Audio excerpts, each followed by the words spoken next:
సుభద్రం దగ్గరికి వచ్చి ఇప్పుడు మూడుమడక గ్రామమైన మా విలేజ్ లోనే 3 రోజులైంది ఒక మనిషి గల్లంతైన విషయం ప్రతి ఒక్కరికి తెలిసిన విషయమే.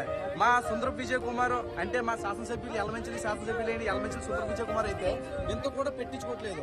ఎంత కూడా పెట్టించుకోకపోవడం వల్ల మామే స్వయంగా దిగి 20 బోట్లు సముద్రంలో నాన్ స్టాప్ గా గాలింపు జరుగుతుంది. గాలింపు జరగడంలోనే ఒక్కరు కూడా ఏ మాత్రం ఆచూకీ కనిపించట్లేదు. ఆచూకీ కనిపించడం వల్ల ఆ ఫ్యామిలీ మాత్రం చాలా నిరాశ ఉన్నది. చూసి కదా సార్ ఇప్పుడు ఏ విధంగా మా వాళ్ళు అయితే ఏడుస్తున్నారు. నాన్ స్టాప్ లో 3 రోజుల నుంచి నాన్ స్టాప్ ఏడుస్తున్నారు. అలాగే మా విలేజ్ లోని వ్యాట్ అనేది కూడా జరగలేదు. ఎందుకంటే మా తోటి మెచ్చివారు సముద్రంలో మునిగిపోయాయని మా ఒక బాధాకరమైన విషయంతో ఉండి మేమిద్దరిని వాళ్ళకి సాయంగా ఉందామని మెచ్చిగారు ఏ విధంగా ఉండవు చూసి కాబట్టి ఈ విధంగా ఉండడం వల్ల మాకైతే చాలా చాలా బాధాకరమైన విషయం. ఎందుకంటే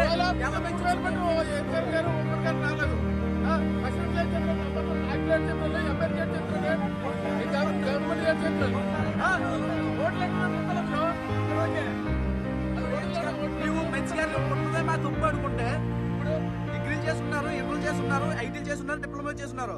మేము ఎన్ని కంపెనీలకు వెళ్తే మమ్మల్ని ఏ మాత్రం పట్టించుకోకుండా ఉండకపోవడం వల్ల మేము అందరూ సముద్రం ఎక్కుతున్నాం.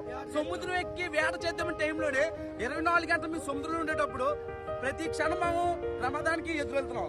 ఎందుకు ఎదురెళ్తున్నాం అంటే మా బతికితేరు గురించి మేము ఎదురెళ్తున్నాం. మా 5 చేతులు మా నోట్లకి దిగడానికి మేము ఎదురెళ్తున్నాం. అలా ఎదురెళ్ళి ప్రమాదకరం తుఫాను ఉంది అయినా సరే తెలిసి అయినా మా నోటికి అందట్లేదు. అయినా సరే మేము సముద్రం ఎక్కుతాం. ఎందుకు ఎక్కుతాం అంటే మా ఫ్యామిలీ చాలా మంది ఒక ఫ్యామిలీకి తోటి సాయం చేయడానికి ఉన్నాం. ఏ ఎమ్మెల్యే ఎవరు కూడా మా ఊరు ప్రెసిడెంట్ కూడా రాలేదు. ఇప్పుడు ఏ పార్టీ 3 పార్టీలు ఉన్నాయి. 3 పార్టీలు ఒక ప్రెసిడెంట్ కూడా మా ఊరికి రాలేదు. చాలా